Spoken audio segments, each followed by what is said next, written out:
Hey,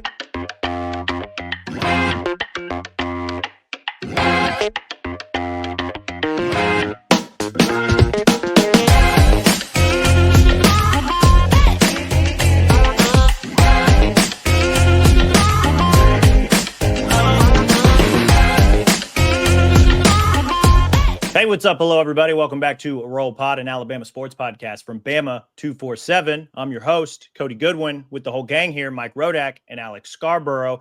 Going to talk a little bit more portal, a little bit more NFL draft, but we're going to start the transfer portal spring window, closed last Friday, officially done. And we can officially say, now that we've gotten through the weekend, that 0 Alabama scholarship players filed to enter the transfer portal.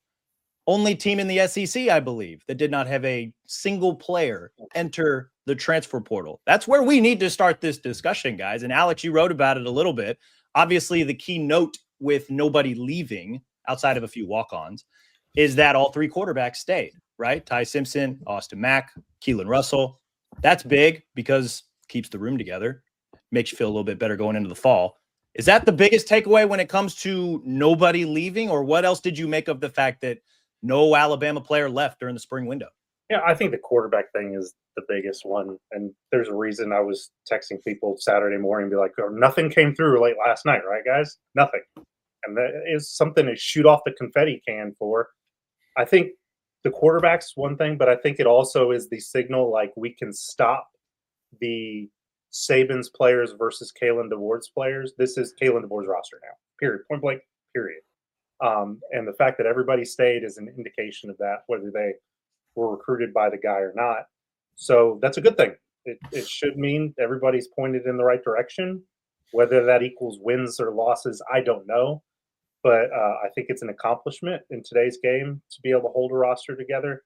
But clearly, the most important thing is keeping all those quarterbacks together, not just because of what it means for the competition, but just the fact that, like we've talked about, you need at least 3 guys who are healthy, who are scholarship quarterbacks, to feel good about going through a season and to practice the way you want to practice. So win-win all the way around. Mike, this is a pretty remarkable feat in today's college football that nobody left. What happens in the fall is probably not determined by this. However, kind of cool, says a lot about the coaching staff. What are your ultimate takeaways from the fact that nobody from Alabama left? There's a level of sacrifice. That's the word that I think I come back to, because it's very good for Alabama. I don't know if it's very good for each individual player that made that decision. We'll have to see how that plays out for all of them. So there's a level of sacrifice that I think comes into play there, because everybody's not going to play. Like, that's what we said from the start. Like, you have 7 tight ends. They're all not going to play. You might not be able to play 5 or 6 of them, in terms of, like, you might get to 4 that you can play. So it may not be a good thing for all the players who made the decision to leave. I think it goes back to what Alex said in the last show. Like, guys think they can play. Guys think they have it. Guys are confident in their own abilities. So it shows a level of that. Like, a guy like Austin Mack, I think, is confident in his ability to come into fall camp and still have a chance to be the starter. I think that's a fair statement to make. A guy like Dre Washington at running back is still confident to come in fall camp and think he can get into the top 2 or 3. A guy like Cam Dewberry is confident he can come in and beat Gino Vandermark for the left guard job. Right down the roster. I think every single player who decided to stay, it speaks to a level of confidence in themselves, but that's also a gamble on themselves. So it's not going to work out for all of them. The big winner at the end of the day is Alabama, because now, for lack of a better term, those guys are stuck here until December. And that's a good thing for their depth, because you can't, as much as this is becoming pro football, it's still not pro football in the sense that you can go out in the street and sign someone in October. If you have a run of injuries at a position, they're like, oh, we need an extra guy. So you have all those guys on your roster, and your depth is really what you win, because you're not going to lose starters to the transfer portal in the spring. That generally doesn't happen unless there's a weird circumstance like Nico. So it was really about the backups, your backup offensive linemen, your backup defensive backs. We talked about Red Morgan, a guy like Yonze Pierre, some of those transfers that I talked about coming in. Those were the guys that you were maybe concerned about losing. And so you have that depth. And like you said, if they lose a game in September or in October, I don't think anybody's going to be sitting there and being like, "Hey, they didn't have anybody hang the in the banner. portal." What? You don't hang a banner for no Right, player. exactly. Nobody's going to be thinking about this day 4 or 5 months from now if they lose a game. You will be thinking about the day if you have a run of injuries at a certain position and you can go back and say, "Hey, we were able to keep all these guys, and because of that, we have this guy to play." But if everything goes well, you stay healthy and you don't really need that depth. So it really becomes about how those players at the front lines, the starters, perform. And if they lose games or a game or whatever the case may be, it's kind of a moot point about what happened now. So it's there's layers to it. But yes, I think to have players make a selfless sacrifice, to have that feeling that they're part of a team, they're part of something bigger, which does seem to be the case. Even a guy like Cam Dewberry, who's been here for 3 or 4 months, whatever it's been, talking about B sci-fi and the brotherhood and all that. Like, he hasn't really been around Alabama. He's been at Texas A&M, but he's kind of been adopted into it. So there's a level of buy-in and kind of sacrifice that goes on there. I think the big winner is Alabama. Mhm. There are going to be losers among the players who stayed. That's the fact of life. And when you have only X number of players, you can actually really play. Culture is the most overused word in sports. It applies here, but I think there's also a slightly cynical way of looking at this, and I don't mean in a negative sense. I think this speaks to the relationships and the conversations that Kalen DeBoer, Courtney Morgan, on and on down the line have continuously with players to where you can go through a spring where there's a lot of movement, a lot of opportunities, and a lot of guys either falling up and down the depth chart. You can go through all of that and a guy not get so frustrated that he leaves. That they know there's a plan for them. And I go back to a tweet Mike had the other day that plays a role in this. Alabama is going to have an enormous draft class next year. Whether they're all first round picks is beside the point. There are a lot of people who are going to be leaving this program. So Kalen DeBoer, Courtney Morgan, those guys have said, if you're not a starter this year, look what next year looks like for you. If you're Cam Calhoun, Dijon Lee, whatever it is, like you may not start this year, but that's okay because next year you're going to be the guy. A lot of guys know that intellectually. This staff does a good job of reinforcing that and making that known because a lot of these decisions are made emotionally and they took that out of it in this. So again, is it the end all be all? No, but I think it's a very strong indication of the way this coaching staff and front office can manage relationships and manage the depth chart part of it and the future, the conversations, because that's not just important right now. That's important every single time a portal opens. That's important when you talk to a guy as a true freshman to the time he leaves the program. So that's a good sign for not just now but moving forward. And it's a fine line too, because you can't sit there and tell 85 guys a promise and make them a promise that you're going to play, because I think that would be disingenuous. And I'm not saying they did, but I'm inclined to think that they're not, because there are guys who come, like you sign Isaiah Horton, and it's very clear, like right away, this dude's going to be your third receiver. If you promised Rico Scott he's going to be the guy, he's now looking at like, what the heck? If all you promise Rico Scott is, if you compete, if you do this, this, and this, you're going to put yourself in a position to play. That's when a guy can feel good about staying. Right. Because I think if your goal is like blindly, I want to keep every single player in the roster, and you're going to sit down and promise every single one the same thing, that's going to catch up to you because you're not going to be able to uphold that promise. There's just simply not enough playing time to go around. And look, I think it will be a little bit interesting. You get through the first couple weeks of the season. Florida State could go whichever way. You have Louisiana Monroe, where I think you can get a lot of guys in the field. You have Wisconsin at home. Maybe you can get some guys in the field in that game. The opportunities to get everybody on the field are honestly less than last year, because last year you had that second non-conference game early on. You had South Florida. Granted, South Florida did not go the way you had hoped, but you have one fewer non-power conference game this year. And, you get to the point in the season where guys maybe come to you, you're like, we're not playing as much as we thought. You don't want to have that promise that you had made back in the spring. Like, yeah, if you stay, we're going to play you in the fall. you still want to just be able to play the guys that deserve it. So that's the fine line you have to walk. And again, not make empty promises, not have things that catch up to you down the road, but still be able to sell guys on the opportunity that could exist for them. Look, I would imagine they're probably going to try to get guys into those games. They did last year, rotate some through, like get guys on the field. That helps keep guys happy. But you also have to do that in a measured way where you're not taking your best players who are out there because of merit off the field either, just to get guys on the field and have them be happy because of that. So it's a tricky thing to walk. We'll have to see what happens in December. I think, like you said, Alex, you're losing a lot of guys to the draft. Whether they get drafted or not, your draft class is your pool of draftable players is going to be 20 or more, and that's a very big number. So those opportunities will exist, but also if guys went through this season and they didn't play, where are they mentally by the first week of December, even if that opportunity at Alabama is still potentially there? Like an inside linebacker, for instance, you're losing Deontay Lawson, you're losing Justin Jefferson, you're losing Nikhai Hill-Green. A guy like Caden Jones, who knows he kind of has to sit around for another year. Where is he in December? Is he saying, okay, this is my time, I'm going to step into a starting role? Or is he saying, all right, I just kind of sat behind guys for 2 years, and is it time for me to look somewhere else? Like you're going to have these conversations all over again in December. And I don't know if you'll have the same success rate, but the success rate they had in the spring was pretty good. And look, it wasn't the biggest portal window of all time. I think some of the prognostications yet again were wrong about that for a second year in a row. We at Bama 247 have been responsibly telling you for 2 years right. in a row to basically ignore the spring transfer portal window, and we've been right.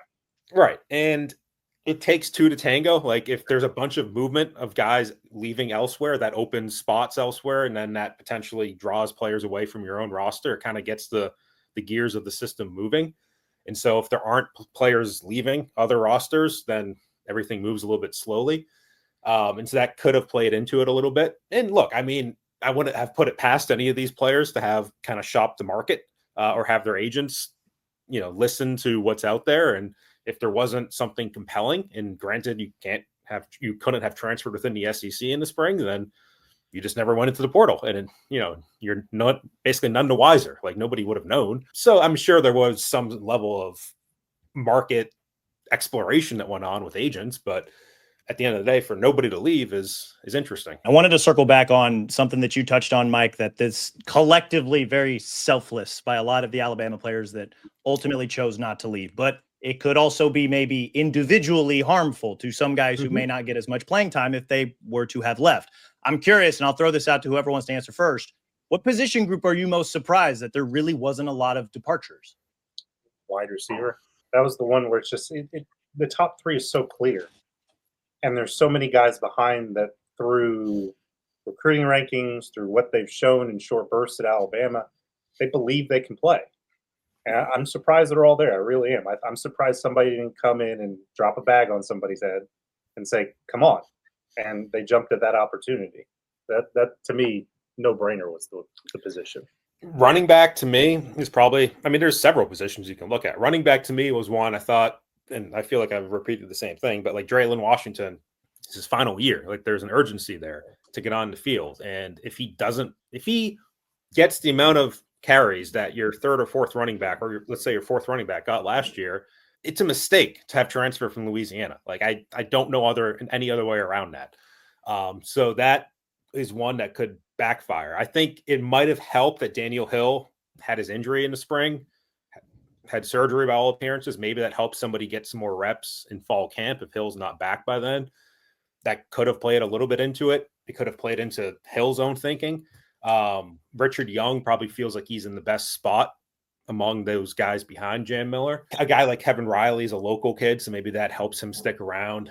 But yeah, I'm surprised that 6 running backs are still on the roster when you know that you're not going to have very many opportunities beyond the top 3. And even then, your third guy is not getting huge numbers either. So tight end, after they had added both Sam Marco, and Arco, I don't know. I still don't know the pronunciation there, but after they added him and Brody Dalton, you would have thought that there was another shoe to drop. But again, it speaks to, I'm sure, Danny Lewis, Jay Lindsay are confident in their own abilities.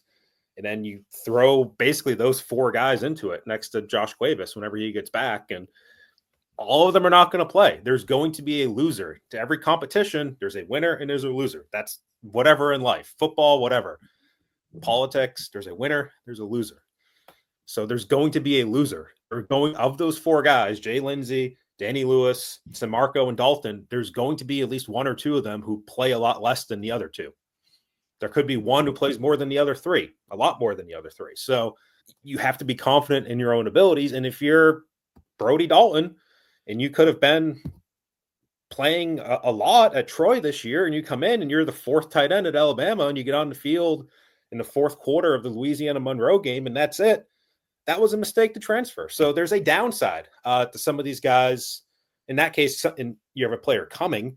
It could also, you could describe it like Danny Lewis. If Danny Lewis ends up being that 4th tight end and he's not playing as much as he did last year, it might have been a mistake for him not to have transferred in the spring. So there's going to be winners and losers, but the biggest winner of them all is Alabama because, like I said, those guys are kind of stuck. And that's a good thing for your own depth is that they can't leave the building now until December. So we got receivers, we got running backs. I think I'd probably say the Wolf room because you look at it and it's like, this is clearly Quay's position now, right? I know that they like having Jamarian Latham there as an experienced guy.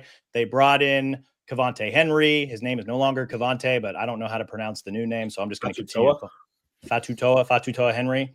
So, but then you've also got Noah Carter. You've also got Yanze Pierre, who is a guy that we kind of circled like, hey, could he potentially be a transfer candidate? They brought in Justin Hill. So there's a lot of bodies there for, I'm not sure, like you talk about snap share, like, are they going to put 2 Wolves on the field at one time? I'm sure that's a sub package that they have, but it's probably not going to be pulled out very often, especially if Quay becomes the player that we believe that he can be. He would probably soak up, I would argue, at least 70% of the Wolf snaps, if not more. What does that mean for Noah Carter? What does that mean for Yanze Pierre? What happens if Hill jumps those guys? Like I was shocked that none of those guys left to go find other, I guess, edge opportunities elsewhere too, because of how they use that position, but then also how many bodies are in that room. Like that was interesting to me. And Henry's probably more of a bandit, and that's its own conversation. I think, again, it goes back to what Alex said. Are you able to sit down if you're Courtney Morgan or Kalen or whoever and say to Justin Hill or Yanze Pierre or Noah Carter that, look, we know we're losing Jamarian Latham after this season, last year of eligibility.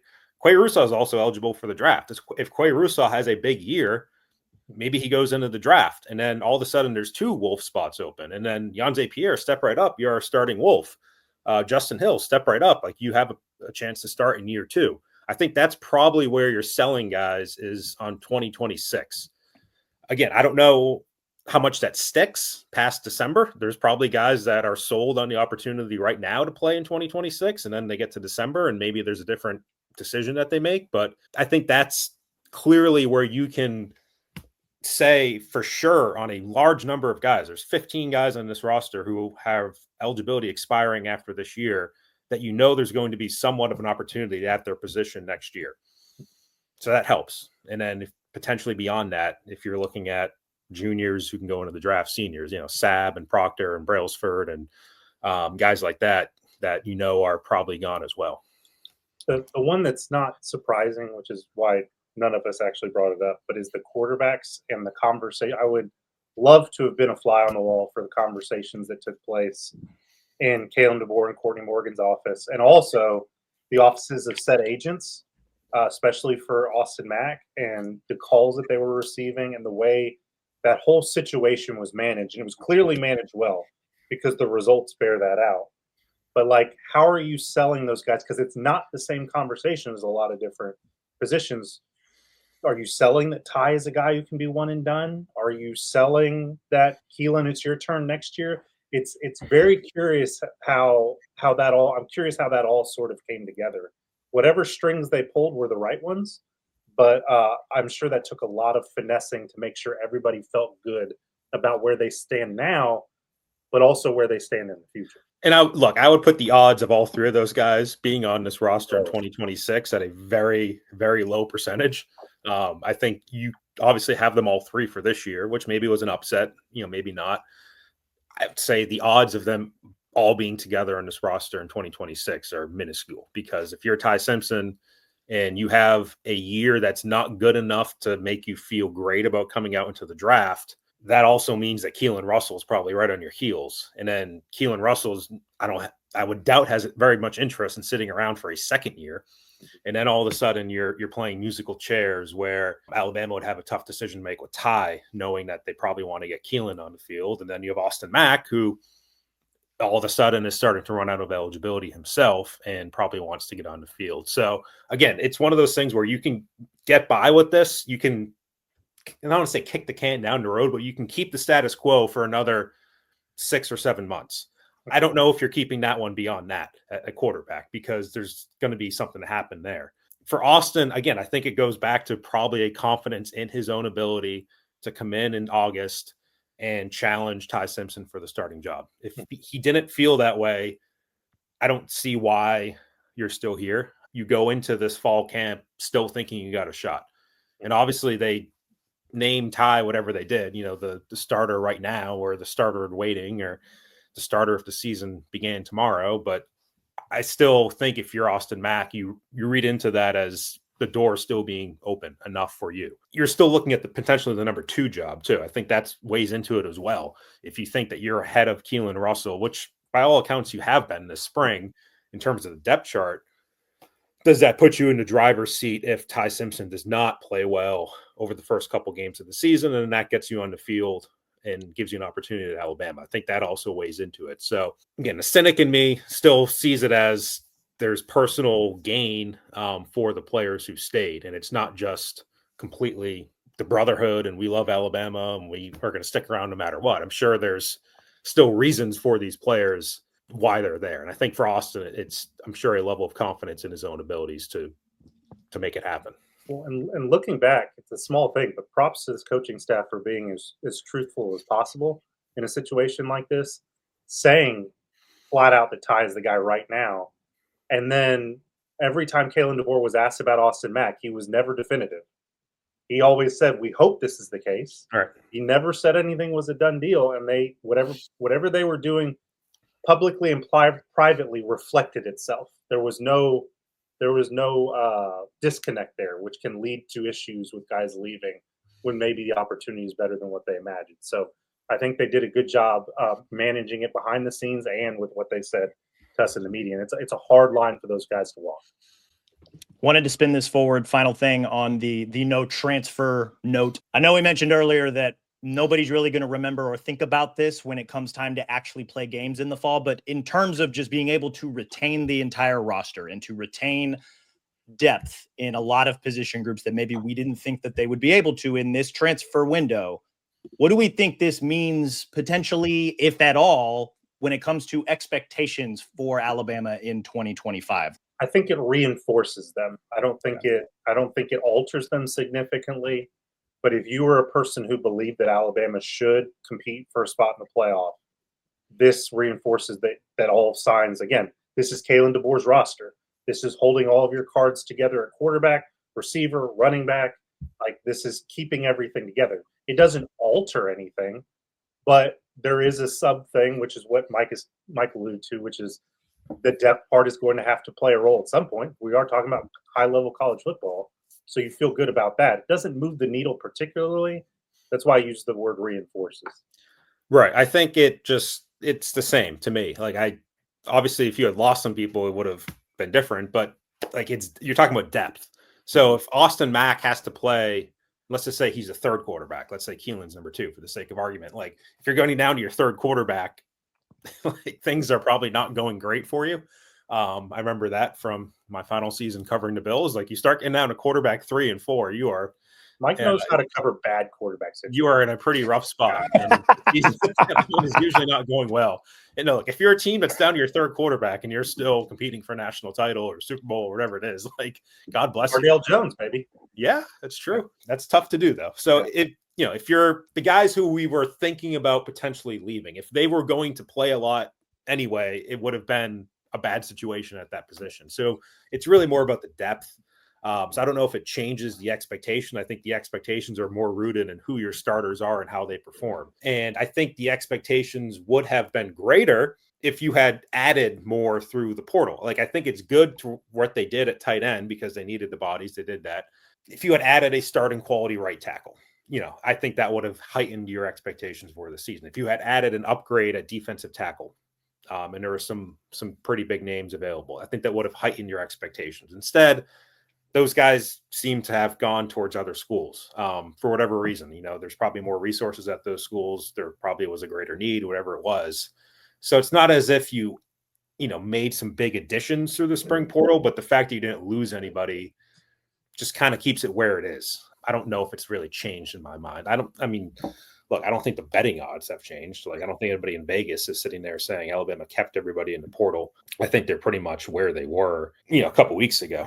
Futures, Alabama's at plus 1,400 tied with Notre Dame. That's basically right where they were 2 or 3 weeks ago. So, national title odds are unchanged.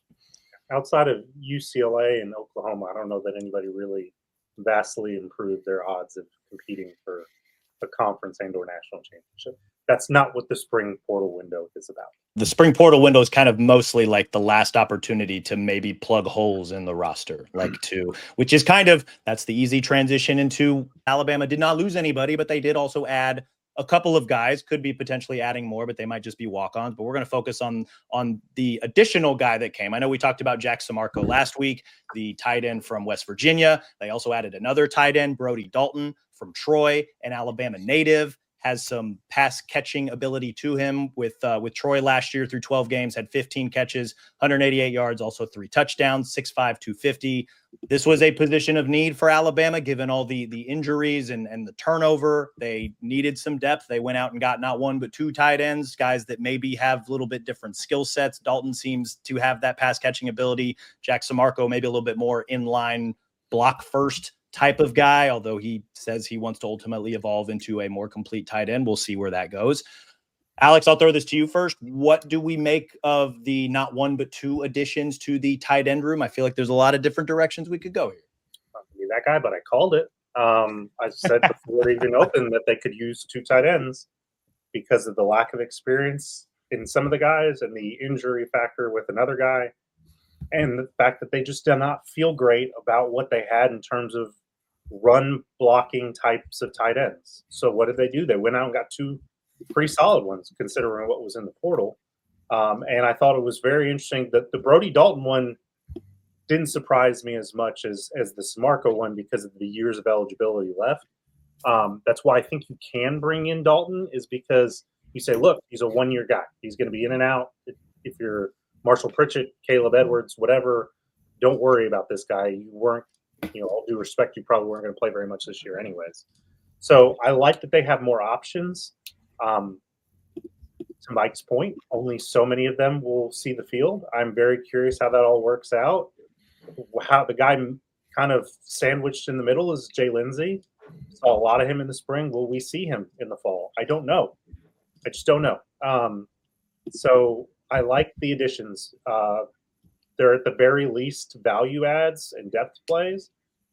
Maybe one of them bubbles up to a guy who you can count on to maybe catch a few passes, but more importantly, be a guy who can help in the running game.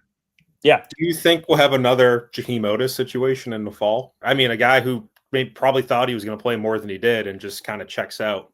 I'm inclined to think no, because again, if the relationships are solid enough to get through a spring portal window without one guy leaving, I have a hard time believing that a guy is going to then be surprised and in the middle of the season decide to quit. Jaheim came with some baggage before it even happened, and he was somebody who was brought in by the other staff. It was a unique situation where I think we're sort of not fully past that, but I think we're almost there. And now I'll address that, and this will, I think, transition us into the draft talk. The whole idea of you need to clear out Saban's guys from this roster. Is this team better because they no longer have Tyler Booker or Jahad Campbell or Malachi Moore? Or no, those players are good. So this whole idea of this seemed to permeate, especially late last season. It was Kalen needs to get his guys in here. Like, he needs to get rid of the bad apples and these Saban guys who weren't happy with him. Not that I'm not saying Booker or Campbell were, but I think the whole idea of like clearing out Saban players and getting DeBoer players on the roster is a little bit overrated, because I think there's one area where it matters, and it's not a negative on any of the guys who were Saban's guys before. DeBoer talks all the time about how he wants it a player-led program, player-led program, player-led program. The guys who are going to relay his message the best are guys who were signed and recruited by him. That's why you're going to see this year Parker Brailsford, Jeremy Bernard. You're gonna see guys step into more of a leadership role who are part of that. So I think there will be more of a seamless line of not communication, but mirroring what the message should be. Whereas not a negative thing. Again, Jalen Milroe, Tyler Booker, those guys were good leaders, but they were singing from a different hymnal. They were singing from the Saban book. Everybody moving forward should be singing from the Kalen DeBoer book. what about like Tim Keenan, Deontay Lawson? I mean, Damani Jackson was recruited by Saban. Caden Proctor's a Saban guy. Jam Miller, I mean, Jaden Roberts. It's not that they're not Saban guys anymore, but they are also DeBoer guys because they have been given 2 opportunities to leave the program and they haven't. So they've co-signed by staying. So therefore, you've got to think in some measure, whether it's 50-50 or whatever percentage you want to put on it, they are more DeBoer guys than they were Saban guys before. I just think the whole conversation gets overrated sometimes. Yeah. DeBoer guys, Saban guys, like, it's not dodgeball. You know, there's not one line in the middle and 2 teams on either side. Like, I think there's a lot of gray area in the middle, and that gets us perfectly into the draft talk because we had this, or you brought it up on Twitter. I think we had the conversation among ourselves too. Like, were the guys drafted? Do those count towards Nick Saban's number? Do they count towards Kalen DeBoer's number? I don't know. It wasn't so much a question as much as it was like a poll. Hey, it wasn't even a poll. I just wanted to crowdsource it because we had talked about it in our group chat. And so this is one of the few topics in the group chat that gets thrown out on social media. The Alabama players drafted this past weekend should technically still be considered Nick Saban's guys, right? Like, that was kind of my thought process. And I was surprised at the mixed results. There were some that were like, yes, 100%, like, these are Saban's guys. And there were others who were like, no, these were DeBoer's guys. They spent a whole season with Kalen. They should probably fall under that group. And I think where I ultimately landed on this was that these guys specifically that were drafted, probably still more Saban's guys. However, a guy like Quay Russaw, for example, who was recruited by Saban, but became a starter or at least a prominent player under DeBoer. Like, if Quay goes to the league, he'll be a DeBoer guy. Or like the guys that transferred in from Washington are obviously DeBoer guys. Like Ty Simpson, if he were to ball out this year and go to the league, I think I would consider him a DeBoer guy. And so I wanted to pose that question out there. And I think we're all of the agreement that maybe the guys this past week that were drafted are Saban's guys. But moving forward, I think Alex makes a good point. This is DeBoer's roster now because these guys have had multiple chances to leave and they've decided to stay. I think that's a good line of demarcation. If you started any amount of games for Nick Saban, you are a Saban guy. You get to count. Are you still partially a DeBoer guy? Yeah. Now, Mike's going to throw out LT Overton or somebody like that, or Damani Jackson. I'm going to throw out Tyler Buckner because Tyler Buckner started the game for Nick Saban. Is Tyler Buckner a Saban guy? No, he's a Notre Dame guy. He sure as hell is. He's back, baby. Might be back a quarterback for them. Maybe I'm back. Quarterback room, but like, there's a fine line of who developed you. Now, Saban recruited and developed all of those guys. Could DeBoer have taken them to another level? Yeah, but I think that's why it's an imperfect system. But I would say, did you start a game for Nick Saban? Yes, you are a Saban guy. I would argue that when it comes to guys like LT Overton and even I think Damani Jackson's in this area too, like they committed to Saban 100%. They also have had 4 opportunities now to leave DeBoer's roster and have stayed at every turn and became very key vital players under DeBoer. More like, so I understand that being maybe a tricky conversation, but I think I would count these guys as DeBoer guys. Here's my take. There's no right answer. There's simply no right answer on that topic. My only take, if you will, is that I think the whole idea of like Kalen DeBoer needs his own guys was always a little bit overrated. And I don't know even if the guys who are still here are DeBoer guys. I mean, there's so much movement in college football. It's not like there's a bunch of players in Washington that he needs to bring in to like proclaim his system. Everybody's moved 3 times over. Like, you build a new team every year. I think the idea of like having your own guys in there, recruiting your own guys, I don't know. It feels a little bit overrated to me. That conversation always bugged me, that like you needed to get rid of the Saban guys on this roster and let DeBoer pick his own players. Like, there's some damn good Saban players that Saban brought in. 2 of them from IMG Academy who were just first round picks. So, but I don't think they were the problem culturally or anything else. Like, I think they were part of the solution, if you will. Yeah. So I just think that whole conversation was overblown. Let's talk about the Alabama players that got drafted. There were 7 of them this past weekend that got drafted. I'll pull up the list here. Tyler Booker and Jahad Campbell both went in the first round. Book went 12th overall to the Dallas Cowboys. Jahad went 31st overall to the Philadelphia Eagles.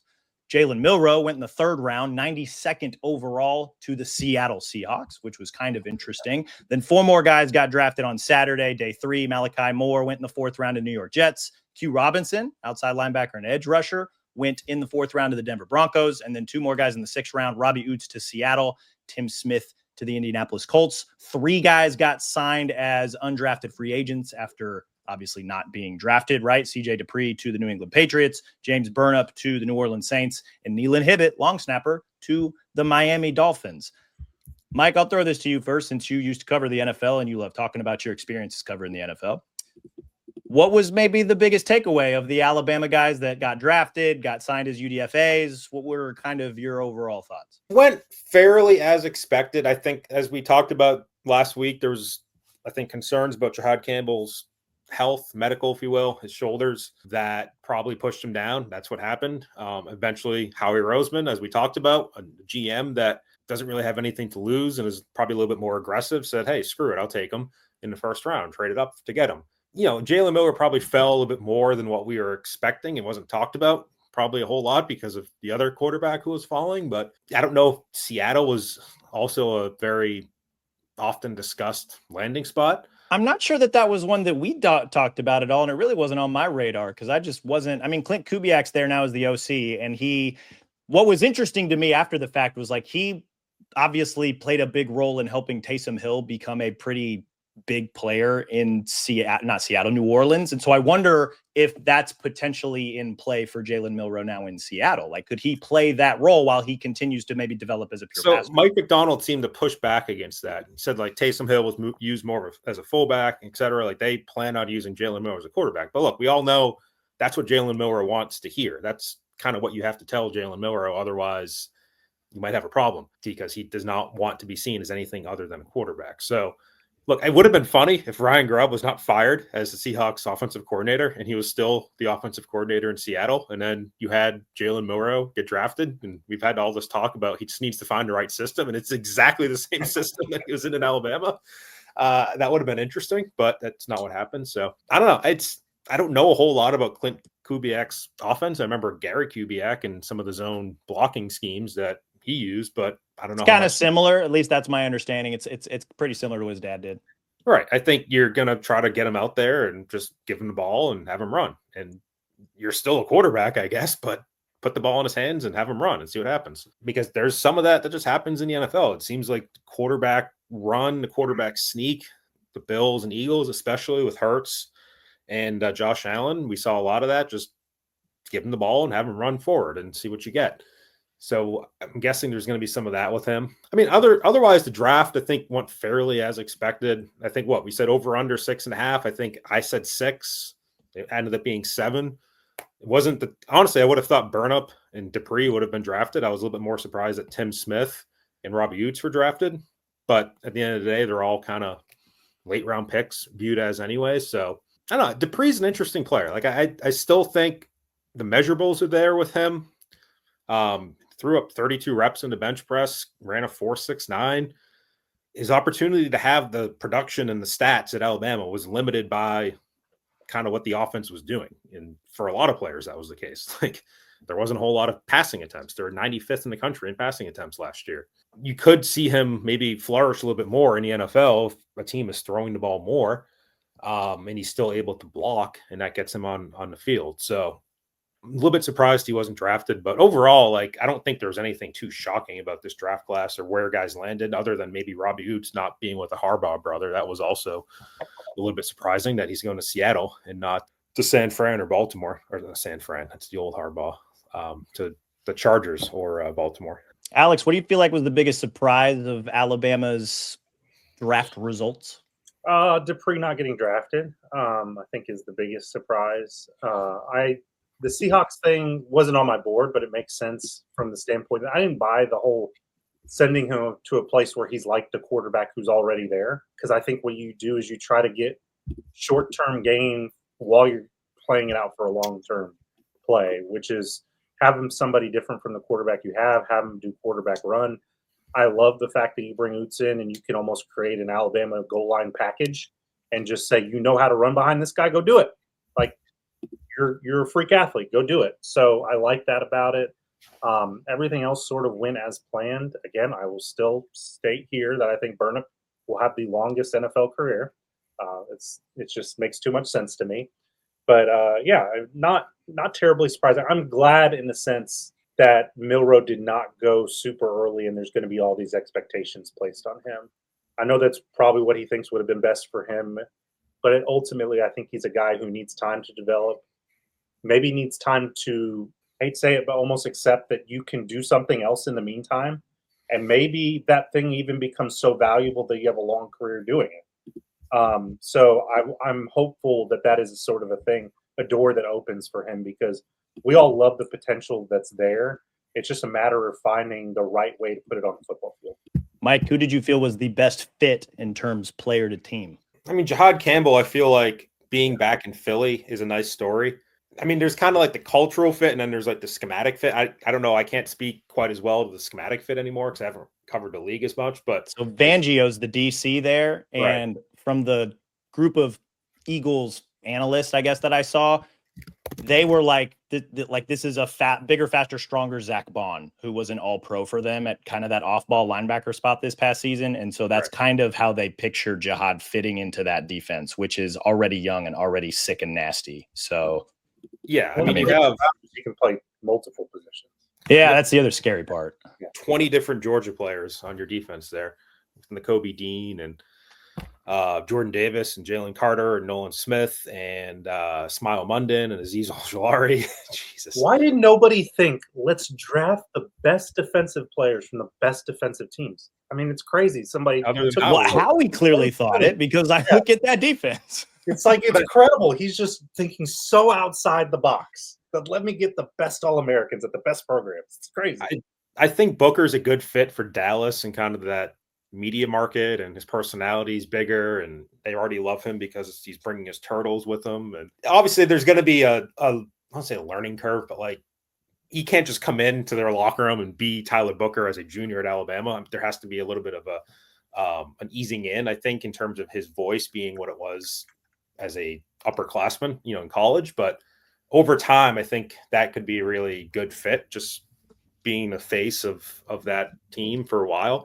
Too many Tylers on the offensive line. Too many. Tyler Smith, Tyler Biadasz. You talking about the Cowboys? Yeah, too many Tylers on the offensive line. Did you see the tweet? I retweeted it about all the Jalens who were going in the draft. Yeah.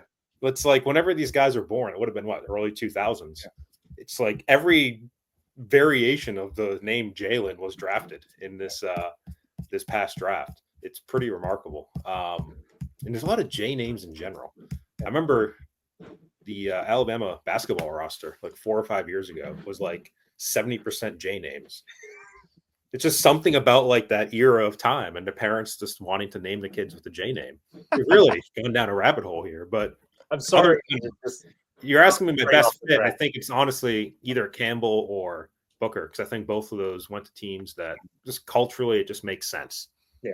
Yeah, no, I like Booker to Dallas. I also kind of quietly like Malachi to the New York Jets. Going in the 4th round, I'm not sure any of us thought he was going to go that early. I think we knew Saturday was probably going to be the day, but probably I think if we had to wager, it was probably maybe 5th or 6th round as opposed to the 4th round. But New York has some dudes on that defense, right, including a couple of former Alabama dudes. Quentin Williams is there. Fedarian Mathis, I believe, is also there. They've also got some guys in the secondary are pretty good, right? Like Sauce Gardner's there, Tony Adams is there, and like it doesn't seem like it's an overwhelming enough secondary that Malachi is going to get buried. And so like, I wonder how quickly he'll be able to find snaps in a defense like that. I have a feeling it's going to be sooner rather than later if he plays up to his potential. I'm not sure that he's going to be a future all-pro guy, but that could be a guy that could find some, I feel like he could find some playing time early. So I liked that. And then also Q Robinson going to Denver. Maybe it's just because I grew up watching the AFC West, but like, I feel like that was a need that the Broncos obviously needed, and they were able to fill it with a guy like Q-Rob, who I think we all thought was going to, he's not a Will Anderson, he's not a Dallas Turner, but he was effective and he was good when he was healthy and he was on the field. And so I think to find a home on a team that needed somebody who could do the things that he can do, I'm excited to kind of see him grow a little bit more in that defense. I think he needed to go to a 3-4. I think trying to put him at 4-3 end in the NFL would have been interesting.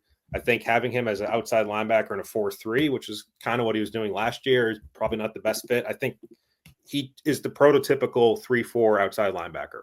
Size, all that seems to fit.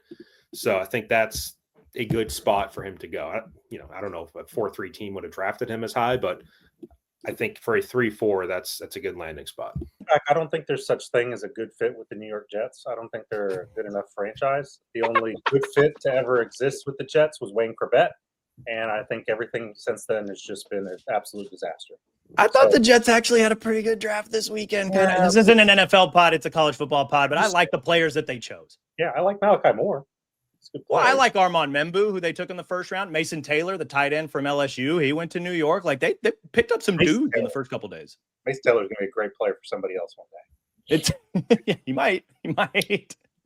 Jalen Key, no longer with the Jets. He was Mr. Irrelevant last year, got picked by the Jets. So I figured that would have been a reunion, but no, he was cut by them in October. Is now with the Cincinnati Bengals, where he is with Jordan Battle, who he never played with at Alabama, but two former Alabama safeties there. Of the three undrafted free agent guys, last question, and then we can hop out of here. CJ Dupree, James Burnip, Neelan Hibbett. Which ones do we think has the best chance? I'll throw this to you, Mike, of making the 53-man, playing this upcoming season.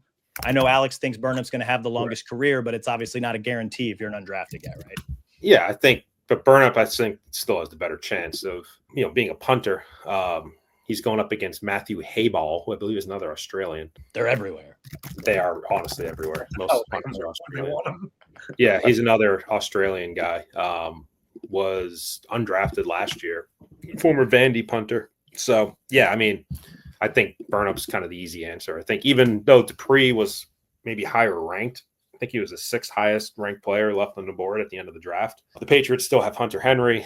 They have Austin Hooper. They drafted a guy last year from Florida State whose name is escaping me. I think the chances of him making the 53 there are lower, but probably can be a practice squad guy, his first year. Alex, I'm assuming you're going with Burnip, but what do you think about the other two? I mean, I think Hibbett can last a long time. I mean, quality long snapper. Again, if you have a kid playing football, that's what you have him do. No Aaron snaps last year. Started 4 years at Alabama. Good player. I think he'll stick around for a while. Yeah, it's a good point. Long snappers, baby. We won't spend all time on this because we were already running long. I pick for who the guy will go first next year from Alabama. I still lean Caden Proctor. I'm just curious if you guys think there's somebody else who's also in that mix. I think there's two other candidates. I think Caden Proctor has obviously the body type for it. I think NFL teams are going to be looking at, some of the character and tangible stuff. It's a guy who obviously left and came back. Just where is he at in terms of reliability? I'm sure Alabama is very happy with him having come back, and there's going to be questions about that. Like he's going to have to answer some questions about his spring of 2024. I think Damani Jackson plays a premium position. Very, very highly rated kid, like Proctor was coming out of high school. Teams will probably look at that as untapped potential. If he stays healthy this year, I think could have a big year. And then the third guy is LT Overton, another former number one overall recruit at one point before he reclassified. I just don't know. He's still a little bit of a tweener. Mm-hmm. Like he's not a pure edge rusher. He's not a pure, five technique defensive end. Like where teams kind of view him in their own system will probably play into that because he's not an Abdul Carter or a guy that you can just put on the edge and have him speed rush all the time. He's bigger. He's 280. He's plays to run a little bit more. So where his fit is going to be a question. But I think Damani, honestly, would be my pick, just because there's still probably some questions to be answered with Proctor. That's kind of where I fall. I think that makes sense. I like Proctor. I like Damani Jackson. I also, and this is kind of going out on a little bit of a limb here, but if Keon Sabb is able to stay healthy and has the season that we believe he is capable of having, I think he could be up there in the All-American conversation so long as he stays healthy.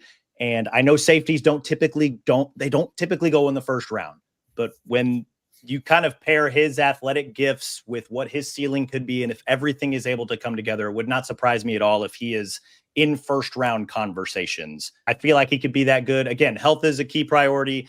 Production, we saw that even when he was struggling with some health issues midway through the year last year. So again, the position he plays not normally taken in the first round, but I think Keon Sabb could at least be in that conversation if he stays healthy and produces again. He's an IMG guy. I think you have a level of trust in those guys that they've been trained to be an NFL player, basically. And I think Keon Sabb will come off really well in his interviews in terms of being football is important to him, being serious, being mature. I think he's going to check all those boxes. You're right. It's about the health. It's about having a productive, season where you're on the field, this entire year. But there's a lot to like about Keon Sabb. So I agree. All he needs to do is show that chase down against Tennessee on one leg and say, this is how much I love football. The guy who I think is the biggest wild card to rise is Jaden Roberts, just because we don't know how good he can be yet. And physically, he's just a monster and can move. He's one that I think when you talk about potential breakout players, especially as it relates to the draft, it's hard for a guard to really go that high, but man, he looks the part. And let's not forget, we're barely scratched the surface. I mean, Deontay Lawson, Jeremy Bernard, Parker Brailsford, Tim Keenan, I think all have potential to be day 2 picks. James Smith with a good season could be a day 2 pick. Mm-hmm. We have not even Quay Russa, Bray Hubbard, potential day 2 picks with good seasons if they come out early. The guy we haven't even talked about is Ty Simpson. What if Ty Simpson comes out hair on fire this year and all of a sudden is one of the best quarterbacks in the country? Isaiah Horton's another one. Mm-hmm. But if Ty Simpson comes out, shows his 5-star potential, he's right there with Garrett Nussmeier and Arch Manning and the other quarterbacks that are going to be talked about in this draft. So he's the biggest wild card to me because you've seen very little of him, but the potential is there. And he's a quarterback, which means if you hit it, then you potentially are really hitting it and you're a very early pick in the draft. I like all of those. Something to at least keep in the back of our minds as we go through the 2025 season, which is still a few months away, which is now is a good time to offer a programming note on our way out of today's episode. This will be the only show that we have this week. We are going to throttle all the way down. We've got May, June, and part of July that we're going to kind of take for our podcast off season, which means we're only going to be doing one show a week for the next, 10 or so weeks. We did 3 all the way through football season. We did 2 between the end of football season until now. And so we're going to kind of take some time and try and relax ourselves and enjoy a little bit of the off season. And we'll still come back with one show a week again for the next few weeks, but sometimes you just need to take some time and recharge. And so we're going to attempt to do that. We're still going to obviously we're going to have a lot of off season coverage with, potential comings and goings. Brett's going to keep us on top of some recruiting stuff. We're going to look at some off-season storylines that we'll be able to tackle, some potential off-season bigger stories that we'll want to tackle. And then before we know it, July will be back, and we'll be back in Atlanta for SEC Media Days. And then we'll ramp back up for the 2025 season. But for now, we're going to take a step back. We hope you guys do as well, but we will still be in your feed once a week. Want to know what month it's going to be next month? It's going to be May. End the podcast right now. Cut it. That's the end of today's show, you guys. We appreciate you all for tuning in. We'll be back sometime next week to begin the off season of the shows. I'm not sure exactly what show we're going to do next week, but I've got a list of games that'll help us get through the off season on the podcast. I hope that you'll join us and tune in as we drop in once a week for the next few weeks or so. In the meantime, though, be sure to rate and review this show wherever you listen to your podcast, Apple, Stitcher, Spotify, even our Bama 247 YouTube page. Subscribe to Bama 247 and 24/7 Sports. You can get all of our great coverage of the Crimson Tide. I put a link to subscribe in the show notes, although you should probably already be subscribed if you aren't already. As always, we appreciate you guys for listening. We will talk to you all again soon.